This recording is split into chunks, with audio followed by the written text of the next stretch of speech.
राम राम राम राम राम राम राम राम राम नारायण नारायण। धृतराष्ट्र उवाच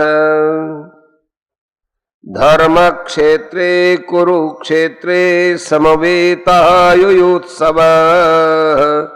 मामकाः पांडवाश्चैव किमकुर्वत संजय। धृतराष्ट्र बोले, हे संजय, धर्म भूमि कुरुक्षेत्र में इकट्ठे हुए युद्ध की इच्छा वाले मेरे और पांडु के पुत्रों ने भी क्या किया? व्याख्या। धर्म क्षेत्र कुरुक्षेत्र, कुरुक्षेत्र में देवताओं ने यज्ञ किया था। राजा कुरु ने भी यहां तपस्या की थी। यज्ञ आदि धर्ममय कार्य होने से तथा राजा कुरु की तपस्या भूमि होने से इसको धर्म भूमि कुरुक्षेत्र कहा गया है। यहां धर्म क्षेत्र और कुरुक्षेत्र पदों में क्षेत्र शब्द देने में धृतराष्ट्र का अभिप्राय यह है कि यह अपनी कुरुवंशियों की भूमि है। यह केवल लड़ाई की भूमि नहीं है, प्रत्युत तीर्थ भूमि भी है, जिसमें प्राणी जीते जी पवित्र कर्म करके अपना कल्याण कर सकते हैं। इस तरह लौकिक और पारलौकिक सब तरह का लाभ हो जाए, ऐसा विचार करके एवं श्रेष्ठ पुरुषों की सम्मति लेकर ही युद्ध के लिए यह भूमि चुनी गई है। संसार में प्रायः 3 बातों को लेकर लड़ाई होती है: भूमि, धन और स्त्री। इन तीनों में भी राजाओं का आपस में लड़ना मुख्यतः जमीन को लेकर होता है। यहां कुरुक्षेत्र पद देने का तात्पर्य भी जमीन को लेकर लड़ने में है। कुरुवंश में धृतराष्ट्र और पांडु के पुत्र सब एक हो जाते हैं। कुरुवंशी होने से दोनों का कुरुक्षेत्र में अर्थात राजा कुरु की जमीन पर समान हक लगता है। इसलिए कौरवों द्वारा पांडवों को उनकी जमीन न देने के कारण दोनों जमीन के लिए लड़ाई करने आए हुए हैं। यद्यपि अपनी भूमि होने के कारण दोनों के लिए कुरुक्षेत्र पद देना युक्ति संगत, न्याय संगत है, तथापि हमारी सनातन वैदिक संस्कृति ऐसी विलक्षण है कि कोई भी कार्य करना होता है तो वह धर्म को सामने रखकर ही होता है। युद्ध जैसा कार्य भी धर्म भूमि, तीर्थ भूमि में ही करते हैं, जिससे युद्ध में मरने वालों का उद्धार हो जाए, कल्याण हो जाए। अतः यहां कुरुक्षेत्र के साथ धर्म क्षेत्र पद आया है। यहां आरंभ में धर्म पद से एक और बात भी है, और वो ऐसी मालूम देती है, अगर आरंभ के धर्म पद में से धर लिया जाए और 18वें अध्याय के अंतिम श्लोक के मम पद में से मैं लिया जाए तो धर्म शब्द बनता है। अतः संपूर्ण गीता धर्म के अंतर्गत है, अर्थात धर्म का पालन करने से गीता के सिद्धांतों का पालन हो जाता है और गीता के सिद्धांत के अनुसार कर्तव्य कर्म करने से धर्म का अनुष्ठान हो जाता है। इन धर्म क्षेत्र कुरुक्षेत्र पदों से सभी मनुष्यों को ये शिक्षा लेनी चाहिए कि कोई भी काम हो तो वह धर्म को सामने रखकर ही करना चाहिए। प्रत्येक कार्य सबके हित की दृष्टि से ही करना चाहिए, केवल अपने सुख आराम की दृष्टि से नहीं, और कर्तव्य अकर्तव्य के विषय में शास्त्र को सामने रखना चाहिए। जैसा कि गीता के 16वें अध्याय के 24वें श्लोक में स्वयं भगवान ने भी कहा है, समवेता युयुत्सवः, राजाओं के द्वारा बार बार संधि का प्रस्ताव रखने पर भी दुर्योधन ने संधि करना स्वीकार नहीं किया। इतना ही नहीं, भगवान श्री कृष्ण के कहने पर भी मेरे पुत्र दुर्योधन ने स्पष्ट कह दिया कि बिना युद्ध के मैं तीखी सुई की नोक जितनी जमीन भी पांडवों को नहीं दूंगा। तब मजबूर होकर पांडवों ने भी युद्ध करना स्वीकार किया। इस प्रकार मेरे पुत्र और पांडु पुत्र दोनों ही सेनाओं के सहित युद्ध की इच्छा से इकट्ठे हुए हैं। दोनों सेनाओं में युद्ध की इच्छा होने पर भी दुर्योधन के मन में युद्ध की इच्छा विशेष रूप से थी। उसका उद्देश्य राज्य प्राप्ति का ही था। वह राज्य प्राप्ति धर्म से हो चाहे अधर्म से, न्याय से हो चाहे अन्याय से, विहित रीति से हो चाहे निषिद्ध रीति से, किसी भी तरह से हमें राज्य मिल जाए, ऐसा उसका भाव था। इसलिए विशेष रूप से दुर्योधन का पक्ष ही युयुत्सु अर्थात युद्ध की इच्छा वाला था। पांडवों में धर्म की मुख्यता थी।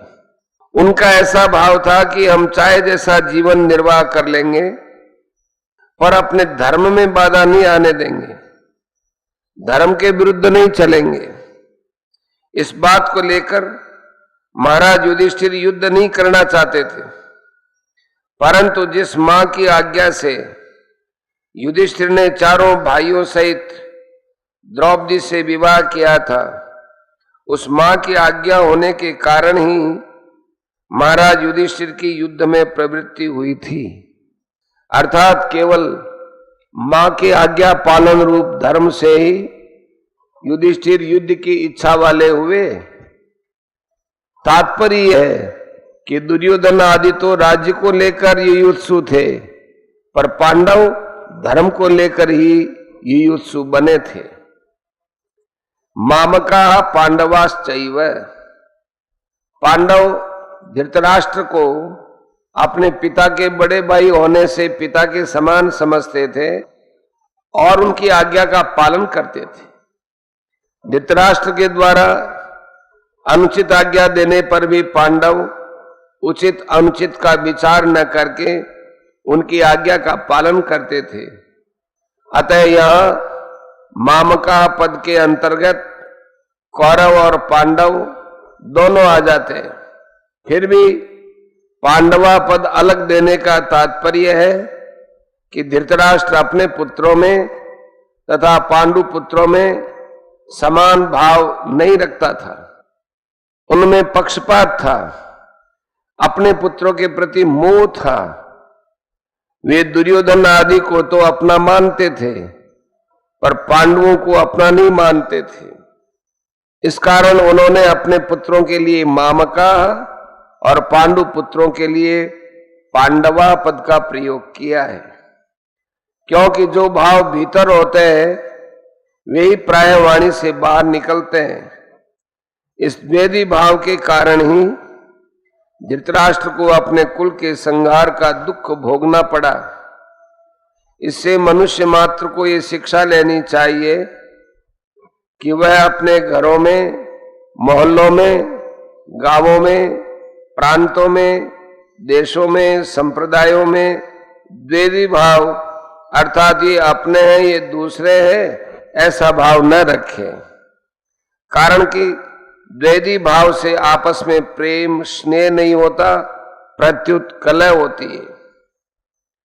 यहां पांडवा पद के साथ एव पद देने का तात्पर्य है कि पांडव तो बड़े धर्मात्मा है, अतः उन्हें युद्ध नहीं करना चाहिए था, परंतु वे भी युद्ध के लिए रणभूमि में आ गए तो वहां आकर उन्होंने क्या किया, मामका और पांडवा, इनमें से पहले मामका पद का उत्तर संजय आगे दूसरे श्लोक से 13वें श्लोक तक देंगे कि आपके पुत्र दुर्योधन ने पांडवों की सेना को देखकर द्रोणाचार्य के मन में पांडवों के प्रति द्वेष पैदा करने के लिए उनके पास जाकर पांडवों के मुख्य मुख्य सेनापतियों के नाम लिए। उसके बाद दुर्योधन ने अपनी सेना के मुख्य मुख्य योद्धाओं के नाम लेकर उनके रण कौशल आदि की प्रशंसा की। दुर्योधन को प्रसन्न करने के लिए भीष्म जी ने जोर से शंख बजाया।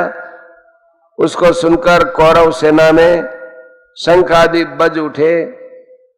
फिर 14वें श्लोक से 19वें श्लोक तक पांडवा पद का उत्तर देंगे कि रथ में बैठे हुए पांडव पक्षी भगवान श्री कृष्ण ने शंख बजाया। उसके बाद अर्जुन, भीम, युधिष्ठिर, नकुल, सहदेव आदि ने अपने अपने शंख बजाए, जिससे दुर्योधन की सेना का हृदय दहल गया। उसके बाद भी संजय पांडवों की बात कहते कहते 20वें श्लोक से श्री कृष्ण और अर्जुन के संवाद का प्रसंग आरंभ कर देंगे। किम अकुर्वत, किम शब्द के 3 अर्थ होते हैं, विकल्प, निंदा और प्रश्न। अर्थात युद्ध हुआ कि नहीं, इस तरह का विकल्प तो यहां लिया नहीं जा सकता, क्योंकि 10 दिन तक युद्ध हो चुका है और भीष्म को रथ से गिरा देने के बाद संजय हस्तिनापुर आकर धृतराष्ट्र को वहां की घटना सुना रहे हैं। मेरे और पांडु के पुत्रों ने ये क्या किया जो कि युद्ध कर बैठे, उनको युद्ध नहीं करना चाहिए था। ऐसा निंदा या आक्षेप भी यहां नहीं लिया जा सकता, क्योंकि युद्ध तो चल ही रहा था और धृतराष्ट्र के भीतर भी आक्षेप पूर्वक पूछने का भाव नहीं था। यहां किम शब्द का अर्थ प्रश्न लेना ही ठीक बैठता है। धृतराष्ट्र संजय से भिन्न भिन्न प्रकार की छोटी छोटी सब घटनाओं को अनुक्रम से विस्तार पूर्वक ठीक ठीक जानने के लिए ही प्रश्न कर रहे हैं। परिशिष्ट भाव, मेरे पुत्र मामका और पांडु के पुत्र पांडवा, इस मतभेद से ही रागद्वेष पैदा हुए, जिससे लड़ाई हुई, हलचल हुई। धृतराष्ट्र के भीतर पैदा हुए रागद्वेष का फल यह हुआ कि 100 के 100 कौरव मारे गए, पर पांडव एक भी नहीं मारा गया। जैसे दही बिलोते हैं तो उसमें हलचल पैदा होती है, जिससे मक्खन निकलता है, ऐसे ही मामका और पांडवा के भेद से पैदा हुई हलचल से अर्जुन के मन में कल्याण की अभिलाषा जागृत हुई, जिससे भगवत गीता रूपी मक्खन निकला। तात्पर्य यह हुआ कि धृतराष्ट्र के मन में होने वाली हलचल से लड़ाई पैदा हुई और अर्जुन के मन में होने वाली हलचल से गीता प्रकट हुई।